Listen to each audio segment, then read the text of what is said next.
Putin কাকুর fan follower কারা আছেন কমেন্টে জানাবেন। এই খবরটা শোনার জন্য দীর্ঘদিন আমি অপেক্ষা করছিলাম, তবে আমার কাছে মনে হয়েছে প্রাথমিক যে ধাপটা সফলভাবেই কমপ্লিট হয়েছে।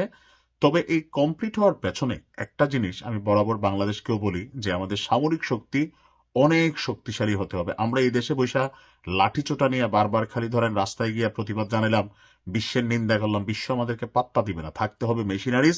কারণ দিন শেষে ওই যে গ্রামে একটা প্রবাদ আছে, মুসলিম ভাইয়ের বউ মাঝে মাঝেই বলে, রাজার সাথে হাজা আর দৈরার সাথে ইডাইডি, এটা কখনো সফলতা আনার সুযোগ নেই। অর্থাৎ একজন রাজার সাথে আপনি যদি শখ ধরেন বা জিদ ধরেন, রাজা যেইভাবে চলে আমি এইভাবে চলবো, আপনাকে আরেকজন রাজা হইতে হবে ওই মাপের।